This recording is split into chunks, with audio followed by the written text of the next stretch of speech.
Orang dibilang pakar, ahli, itu linear ilmunya. Salah ini salah ini kudet ini. Ini kudet. Jadi ada sertifikasi ahli. Ada dong. Ya, kalau enggak mungkin tahun 2004 saya sudah jadi ahli di kasus-kasus ada Luna Maya, ada bukan masalah itu. Ada enggak ya sertifikat ahli Anda? Ya, kan dari lembaga BNSP misalnya kan. Salah lagi, ngapain BNSP ngeluarin sertifikat buat itu? Bukan, lain. Ya, bagaimana kita mengatakan benar? Kembali lagi tadi kan ada yang dibilang dokter dan dokter Andes. Dia dokter Andes tapi karena dia punya kepakaran dalam arti. Kalau saya dokter beneran. Saya dokter beneran dong. Sekarang begini. Kan begitu. Problem kita itu sebetulnya kan forensik. Sekarang harus maju ke forensik versus forensik. Betul. Harusnya gitu. Jangan kalau kita orang mania-mania. Saya mau nanya. Ini sekarang kan kepolisian sudah mengatakan, Mas, bahwa dari semua ketika digelar itu kemudian mereka menemukan ijazah Pak Jokowi itu asli. Gini Bang Rod. Apa yang kemarin dilakukan juga melalui proses forensik, bukan? Iya, proses forensik inilah yang kita kaji, kita research ulang, dan itu harus berani dikaji. Namanya ilmiah, itu harus bisa dikaji ulang. Dan apa yang kemudian kemarin ditampilkan pada saat press conference ya tanggal 22 Mei itu banyak sekali. Misalnya satu soal tahun KKN saja sudah salah. Dikatakan di situ tahunnya 83. Ternyata 83 itu kita challenge di UGM, gak mungkin ada seorang bisa KKN dalam usia kuliah 3 tahun. Dan ternyata diralat sendiri oleh Jokowi. Saya 85 awal. Padahal Juandini mengatakan 83. Jokowi mengatakan kalau keliru-keliru begitu. Iya, enggak boleh. Hal yang enggak boleh. Enggak. Seseorang enggak boleh lupa. Masa tanggal KKN-nya lupa, tahunnya KKN-nya lupa. Mas, saya juga nggak ingat KKN saya. Dosen pembimbingnya masa lupa? Kalau dosen pembimbing saya ingat. Jurusannya masa salah? Ya beliau mantan presiden yang punya segudang masalah mengurus negara. Enggak lah. Kalau itu saya mungkin sepele seperti itu. Enggak.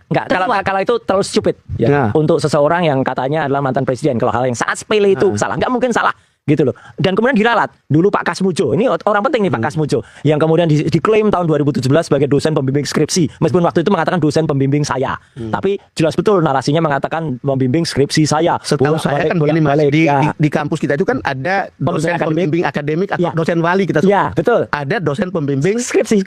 Ya, gitu. Yang skripsinya udah terbantahkan, tidak ada nama Pak Kasmujo di skripsinya. Dosen pembimbing akademik itu kemudian dilalat. Pak Kasmujo sendiri sudah mengatakan langsung ya. Ke Mas Roy Suryo atau katanya lagi nih? Ada videonya di depan Dr. Resmond Hasiulansianipar. Ada rekamannya. Apakah itu dosen pembimbing akademik? Tidak. Saya tahun itu baru 3B. Ya, 3B itu dosen pembimbing akademik itu harus yang senior ya 5. Jadi semua sudah clear dan itu Pak Kasmujo itu masih clear sebelum Pak Andi Asman. Jangan kemudian seperti nama yang kemudian disebut oleh Bitor tadi, Widodo. Widodo dihadirkan langsung didekepin oleh Pak Andi Aswani di sebuah acara. Ya nggak berani ngomong Widodo yang inilah Mas Andi.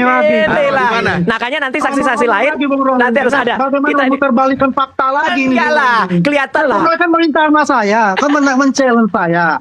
Ya kan? Meragukan saya bahwa saya dekat ya dengan Bung Widodo hadirkan sendiri aja. Saksinya sudah dikondisikan gitu. Widodo hadir sendiri aja, nggak usah ditemani. Dan dia tuh ya, Bung Roy, mohon maaf Bung Dong ya. Saya terus terang dulu saya tuh mengagumi Bung Roy.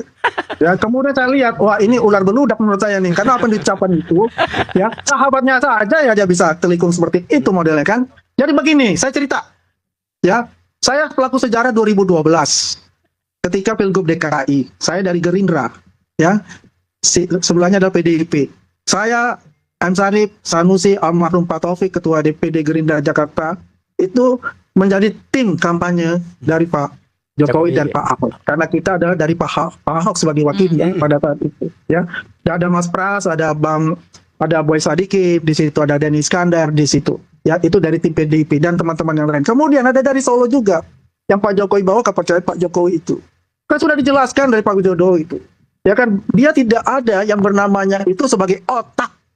Ya, otak dari pemalsuan ijazah yang dituduhkan oleh saudara Betor itu. Ya kan? Nah, beliau ini terganggu. Ini saya jadi seperti nama saya disebut-sebut. Ya, ada apa ini? Saya tidak mengetahui. Ya udah, kalau Beator itu, Mas Andi, kan itu kan sudah diklarifikasi oleh yang namanya mantan Gubernur Lemhanas, ya Andi Wijayanto, dan Pras, Ketua DPRD. Kebetulan saat itu juga saya berurusan dengan mereka ini karena baru pertama kali Pak Jokowi datang ke Jakarta dan saya termasuk interviewer pertama ketika ke Studio Berita 1 pada saat itu. Tapi sayang belum ada soal ijazah kayak belum ketahuan. Saya mengklirkan aja Bung Don. Saya akan mengklirkan aja perkataan dia. Seolah-olah saya itu memframing dan mengarahkan Pak Widodo. Tidak ada saya itu. Saya itu menerima challenge dari Bung Roy, ya dengan agak sedikit sinis dan bercanda, ya bahwa saya ini sepertinya omon-omon, ya kan? Karena itu dia bilang itu menghilang. Saya nggak bilang menghilang loh. Menghilang sejak 2017. Bipar bilang menghilang, ya. Nah, kan saya bilang itu kan, dan Anda mempercaya itu. Ya, bagus. Jadi saya bilang, Bagus Pak Andi Jadi sebenarnya saya itu untuk biarkan membuka nanti kotak Widodo Pandora dan mengatakan- bersaksi sendiri saja, nggak usah didampingin. tolong dong saya bicara dulu. Ya. Soal begini, kalau Bung Noin Terismon juga rupanya. Enggak lah. Ya. Tadi kita ini kan saya menceritakan, Anda tadi bicara saya nggak mau potong.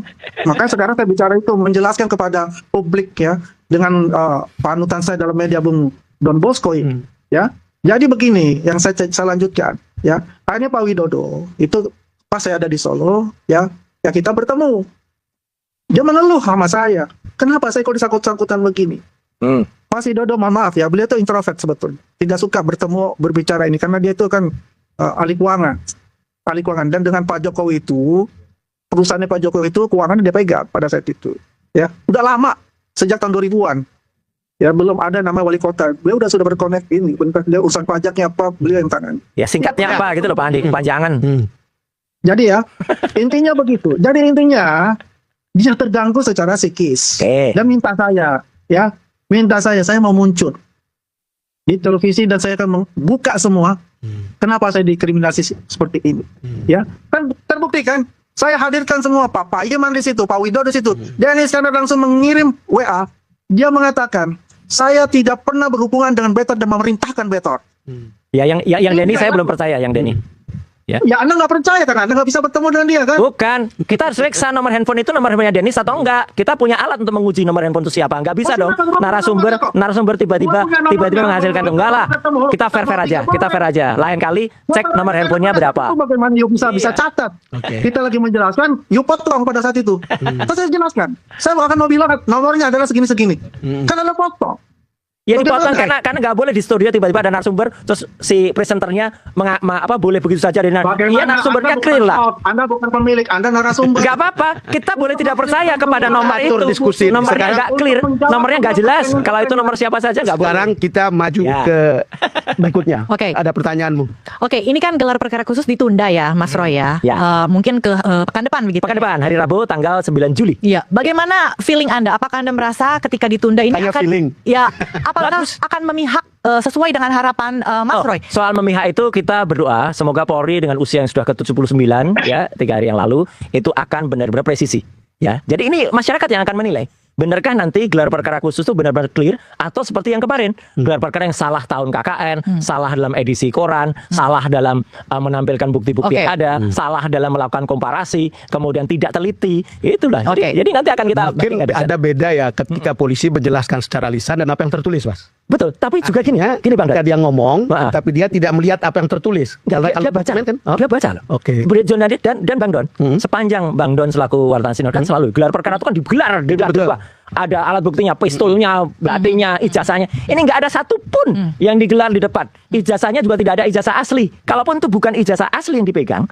minimal yang ditampilkan di belakang itu adalah bukan fotokopi, foto dari ijazah asli, bukan fotokopi yang terlipat jelek banget, malah ada tetesan kopi atau apa gitu. Tapi kemana-mana kan tidak bisa sembarangan bawa ijazah asli, Mas. Betul, tapi kalau ini polisi, kan katanya kalau di depan polisi, polisi yang menampilkan pada saat gelar perkara, harusnya itu tampilkan yang asli. Tidak cukup misalnya fotokopi tapi yang dilegalisir. Enggak cukup karena fotokopi dilegalisir itu ternyata setelah kita cek saja kepresisiannya tidak presis itu, makanya tidak identik. Jadi makanya gini, kalau dari awal Jokowi itu menunjukkan ijazah asli.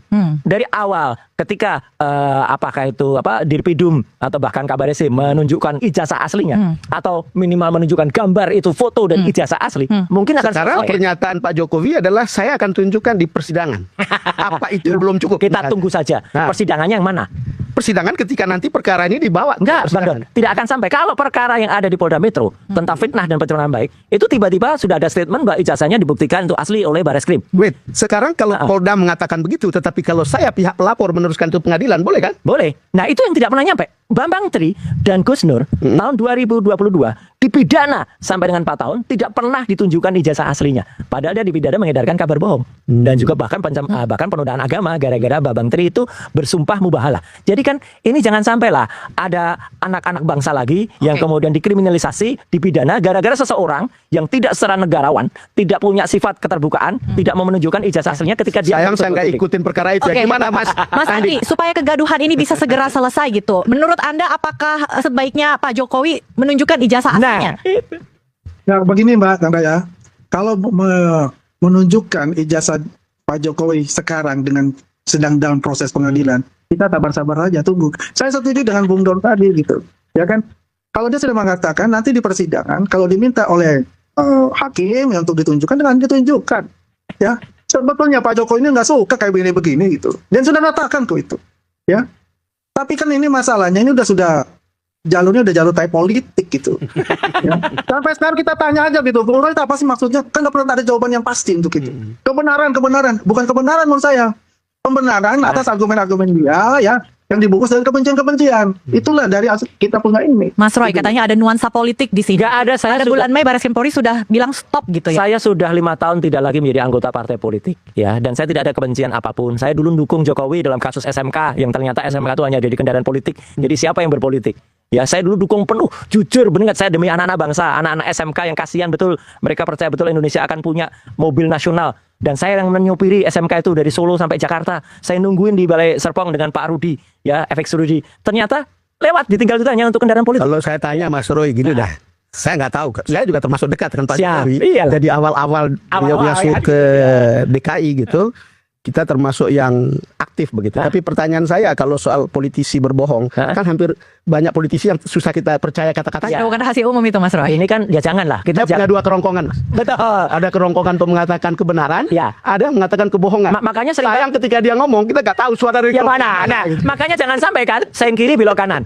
Jokowi kan selalu bilang gitu, sudah tapi belum. Mudik atau pulang kampung. My point is bahwa banyak politisi melakukan. Ya, cuman janganlah seorang negarawan yang mantan presiden kemudian tidak bisa dipercaya kata-katanya. Saya sedih kalau kemudian berkata Obama ketika lagi-lagi ya saya harus sebut Obama. Ketika kemudian dipertanyakan akte kenal lahirnya, dengan cepat dia tunjukkan selesai. Tidak dalam kasus, tidak dalam perkara. Tidak dalam iya, tapi kan Tetapi selesai. itu seruan di luar. Betul. Sama seperti ini kalau Jokowi dari awal dari tahun 2022 lalu ada yang mempertanyakan ijazahnya, beliau tunjukkan nih loh ijazahnya. Selesai. Saya ingin tanya sekali lagi kepada Mas Andi ya. Kadang-kadang Pak Jokowi itu kan susah kita tebak ya. Jangan-jangan untuk urusan ini dia bisa menikmati juga gitu sampai panjang ceritanya apa begitu. Saya nggak tahu. Saya cuma nanya aja. Ya, jadi itu memang ya narasi-narasi yang selalu timbul dan dipertanyakan untuk itu. Ya kan, karena ya beliau ini apakah menikmati kegaduhan ini. Ya secara kemanusiaan aja menurut saya. Ya juga dia masih akan tersiksa. Ini kita secara manusiawi, ya. Apa dia suka dengan kegaduhan? Tidak suka juga. Apakah dia sedih? Dia pasti sedih gitu. Untuk ya hal-hal yang remeh-temeh seperti ini. Kalau dari awalnya ya, ini tidak saya bilang lagi, ada aspek-aspek politis di situ. Bagaimana datang ke UGM seperti, aduh, luar biasa. Padahal ini adalah alumni UGM ya, mengobok-obok semua mencari. Terus datang ke rumah beliau dengan heroiknya seperti apa gitu kan? Kita bisa lihat itu kan luar biasa. Kalau misalnya datangnya baik-baik atau apa, bicara Mas, saya begini-begini, saya pengen lihat aja gitu. Karena kan motifnya lain di situ, ya. Sorry aja, kita ini. Makanya itu naiknya itu ke pengadilan, ya. Karena ini sudah keterlaluan lah menurut kita. Kan yang diserang-serang itu semuanya aspek pasti akan diserang ya. Coba kita lihat ya, semua hal-hal ya yang berhubungan itu pasti disalahkan oleh Jokowi. Kucing ketabrak pun juga disalahkan Jokowi. Ya Mas Andi, memang lebay lah kalau memang ada hal yang membuat saya juga